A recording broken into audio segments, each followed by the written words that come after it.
Hei alle mine fellow riders. Og jeg trodde ikke at kamera filmet, så jeg måtte bare stå på og fikse.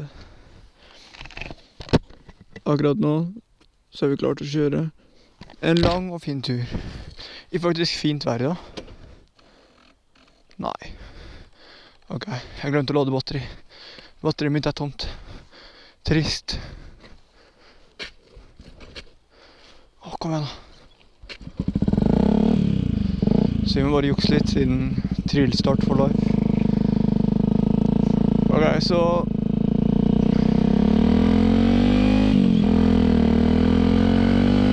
for å være ærlig, jeg elsker lyden av den potta her. For jeg vet ikke om det finnes noe, jeg vet ikke hvem potte som er best på VRX siden jeg fikk sikkert med den potta her på, så jeg har liksom ikke god å sjekke litt rundt på hva som er den beste lyden, men kommenter gjerne hvis dere har noen potter som lager bedre lyd, eller som dere tror lager bedre lyd. Det er bare en slip-on Leovins. Og jeg synes den lager grov nok lyd. Jeg har tatt ut DB-killeren også, så det er ikke noen DB-killer. Og det er vel ikke helt... Jeg tror hvis jeg ble stoppet, så... Eller tatt inn på Statens vegvesen-kontoret, så hadde jeg vel ikke kommet meg ut igjen. Men uansett, den lager sykt bra lyd, og jeg er fornøyd med lyden. Og den veien her er dårlig. Jeg synes synd på den som bruker den veien her daglig. Men uansett, la oss få en liten naturopplevelse i dag. Ok, naturopplevelse har litt å ta. Sjekk utsikten da. Det er så fint. Det er så fint. Oh my god. Nada. Men jo, uansett, hvis dere har noen potter som lager bedre lyd, jeg er jævlig spent på å høre. Og hvis dere har noen kanskje stylingtips til en VRX, så ta imot. Det kommer snart vinter, og jeg har planer om å kanskje gjøre noe med sykkelen, jeg er ikke helt sikker. Jeg er litt usikker på hvor mye jeg gidder å påkoste, men begge kåpene er litt skrapet og så videre, så jeg tenkte jeg skulle bare bytte ut kåpene. Og det var jævlig mye biler her. Ja, vi tar sjansen å kjøre forbi her, vi. Oh.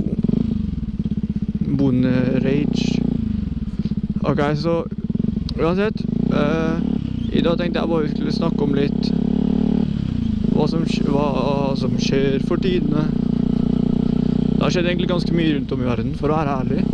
Jeg ville helst sluppe å sette på nyhetene, så jeg kunne slept å se alt det vonde eller det liksom dårlige som skjer, og bare oppleve det bra, men det er jo ikke sånn det er. Vi må jo tenke på dem også som opplever det som er dårlig. Og det er liksom ganske kjipt å se alt som skjer rundt om i verden, men liksom bare se. Jeg vet ikke helt hvor lenge siden det skjedde nå, men det er ikke lenge siden det skjedde i Paris. Og hvis vi først skal snakke om det i Paris da, så kan vi tenke på det som skjedde i Paris, terrorgreiene.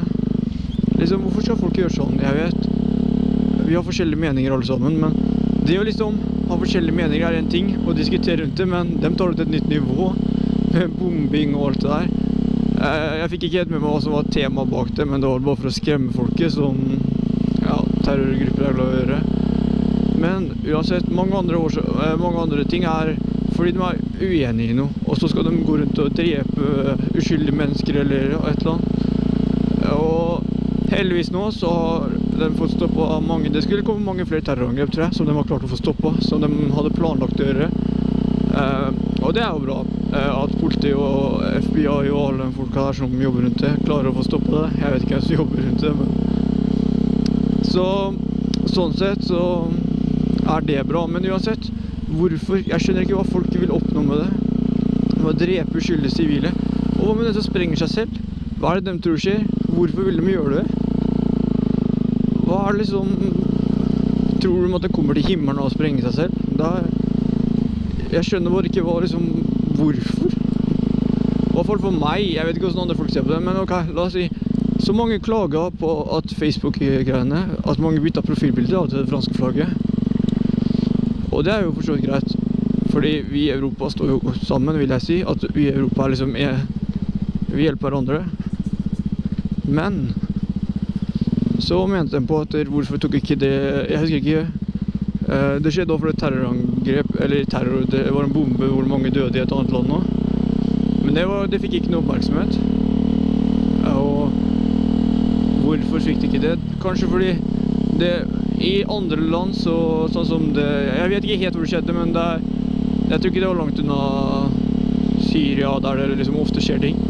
Liksom, folk har på en måte vent seg til at det skjer ting der, når de liksom vet at folk dør ofte, og selvfølgelig det er trist, det er ikke noe å si på det. Men jeg tror folk ikke tenker over det, så når det først skjer i et land som Frankrike, hvor det ikke er vanlig at det skal gå an en bombe, eller at noen skal komme og skyte rundt og sånn, så blir folk litt sjokket, og tenker litt mer på det, og derfor vil jeg tro at det får mer oppmerksomhet. Men selvfølgelig, alle land skulle hatt like oppmerksomhet, men det går jo ikke uansett. Det er liksom sånn som mennesker. Bare se når en skuespiller dør. En skuespiller dør, det kommer i avisa, og ikke sant? Alle kan ikke få like mye oppmerksomhet, det er samme greiene. Men, og det er også mange som har klaget på at shit, Frankrike blir bomba, og så etterpå så bomber de tilbake. Hvorfor gjør de det? Hva er grunnen? Det er mange som klager på at de gjør det. Og som jeg sier, ja, liksom, hvorfor gjør de det? Det er jo dumt. Her klager vi på at det kommer bomber, og så bomber de tilbake. Men så må vi også tenke på at det de prøver å gjøre er å forårsake nye angrep av folk som bor i... Selvfølgelig, det kommer til å dø noen sivile under angrepet deres. Men det er jo selvfølgelig veldig trist. Men de prøver jo å på en måte stoppe terrorangrep som skal skje i fremtiden. Fordi de stedene de bomber, så vet de jo at det er mange terrorister fra grupper, terrorgrupper. Og de vil jo ikke at det skal skje flere terrorangrep i Frankrike og så videre nå, så da prøver de å få stoppet det. Og det er jo, jeg vet ikke, det er jo på en måte et godt argument da, for å bombe tilbake, men krig og politi. Jeg vet ikke hva det er med å møte politi, men jeg har møtt politi mange ganger nå, altså. Så lenge han ikke snur, så går det greit. 2-0 til Joachim, politi, 2-0. Eller snu den. Ok, jeg tror ikke han snudde. Perfekt. Så, men. Det er ikke så mye mer å si om det. Det er liksom... Jeg vet ikke, det må være bedre ting å snakke om. Jeg skal ikke dra det opp her igjen. Når jeg sier at jeg ikke vil snakke noe mer om det, liksom. Bare... Det er liksom så trist. Men uansett, så... har jeg lyst til å lære meg å poppe wheelie med den sykkelen her. Det hadde vært jævlig morsomt, for å være ærlig. Så planen min videre er kanskje lære meg, eller videre, til sommeren, eller neste sesong, er å prøve å lære meg å dra den her på hjulet. Jeg vet ikke hvordan det blir. Det må nok bli mange timer trening, men jeg skal prøve. Og så hvis dere har noen tips til meg, bare kom med det. Hvis det er noen syke wheelie-dudes her, så er det bare å komme med tips, fordi jeg er ikke så veldig flink av meg til stunting og den delen her. Liksom det er deilig å bare cruise rundt og bare chille. Liksom det å sette seg på sykkelen og kjøre, du kommer til en ny verden på en måte. Bare slapp av og vekk fra alt det du har hjemme. Hvis du har problemer hjemme, bare sett deg på sykkelen. Det er ikke det at du kan komme deg vekk fra problemene, men du kan få en pause fra problemene dine, ikke sant? Og det er deilig. Det er alltid deilig å ha pause fra problemene sine. Selv om man må tilbake til dem etter hvert, så kan du ha for pause og tenke litt hva du har gjort og sånn, hva du skal gjøre og sånn. Så det er deilig. Så, men det var utrolig deilig at du fikk fint vær i dag, til motorbloggen her, fordi det er lenge siden sist også har vært fint vær i Sarpsborg-området, Fredrikstad, så det her er dritdeilig, og du kunne bare cruise rundt og ikke være pakket inn i ullgenser og alt mulig for å kjøre. Og pluss, veiene er tørre. Mye bedre å kjøre når veiene er tørre. Jeg sier at motorbloggen er ferdig her. Og som sagt, legg gjerne igjen en kommentar hva dere synes om motorbloggen, og hva dere vil at jeg skal snakke om senere. Oi, en hund. Wow. Wow. Jeg trodde det var en rømt hund. Ok, greit, det var inne til gjerdet. Ok, men jo, tilbake til det jeg skulle si. Legg gjerne igjen en like på videoen hvis dere likte den. Kommenter gjerne. Og hvis dere ikke allerede subscriber, og dere liker det vi legger ut, subscribe.